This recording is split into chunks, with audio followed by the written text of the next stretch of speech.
enterpriseGY likes to give business a helping hand. We've been talking to business leaders across Great Yarmouth, asking them for their top tips, the things that they wish they'd been told a long time ago, the things that could give your business some real zest. Jane Potter's family started Potter's Leisure Resort in 1920.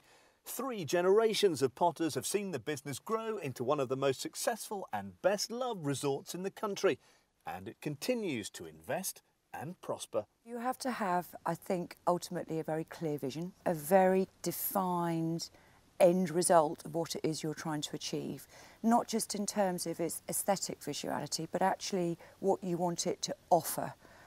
So define your marketplace and don't be dissuaded, because along the way, like most things in life, there will be someone that tries to talk you out of what you think is a brilliant idea. But if you have absolute conviction, you should stick to that, and as long as you explain to people along the way why you've decided to change it, because ultimately there will be changes along the way, most people you'll find will be behind you and will support you. Eventually it does come together. I'm extremely proud of this new building that you've just walked into. This is the new Business and Pleasure, which is our recent £2.5 million investment. It is 3 completely adaptable, flexible rooms used for parties, conferences, meetings, activity days. This geographical area is begging for this type of venue, and I'm quite confident in that there isn't another venue that rivals it.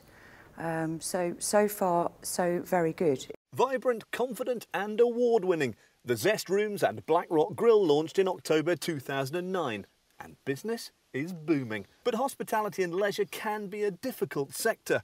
So how do you make sure you succeed? Well, it's all down to teamwork.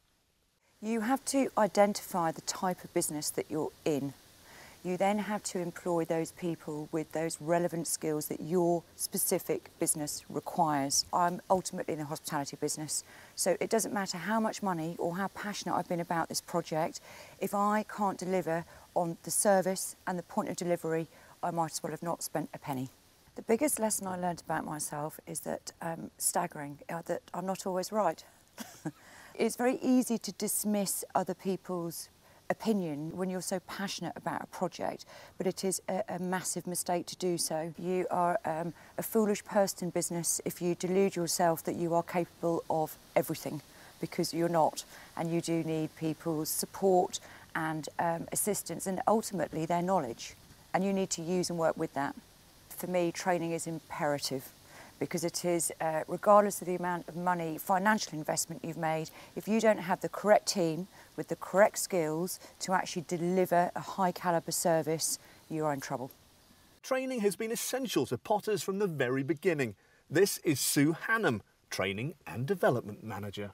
I think it's very important for anybody coming into the business that they know what's expected of them. We've got our competitors out there who are wanting to win our business, steal our business, if you like. So we have to be the best we can possibly be in all areas of the business. Don't view training as something that it is only essential when your business is faltering.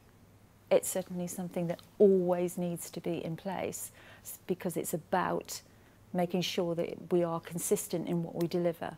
And only training will, if it's absolutely pitched right for the business and the individual, will result in a win-win situation for everyone. I think training is so important with the hospitality industry purely because there is so much competition out there. To be the best, to keep winning awards, to have excellent feedback. I think in-house training for your staff, which is specific to your staff needs, is absolutely vital. Just go for it. A business can't be sustained without important, good quality training. New projects mean investment, and that can be a big responsibility. So what can you do to make sure the future is bright?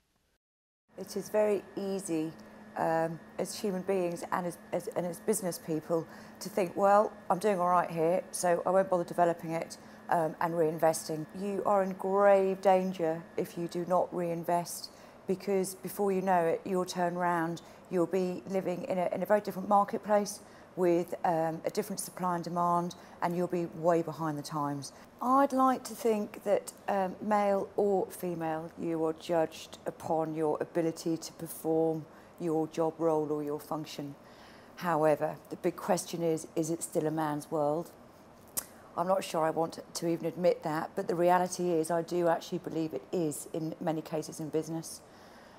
Do I see that as an obstacle as a female? Absolutely not. I have enough self-belief. But there is one message I would send out to women in business. Don't try and become a man. There's no need to do that. You have equal ability and actually I believe equal opportunity. So, yeah, there's no reason why women can't go as far as men in business. Vision, passion and consistent investment in training is continuing to reap dividends for Potter's Leisure Resort, and your business could develop and prosper too. If you'd like advice or support, then take a look at the enterpriseGY website or contact Norfolk Chamber of Commerce.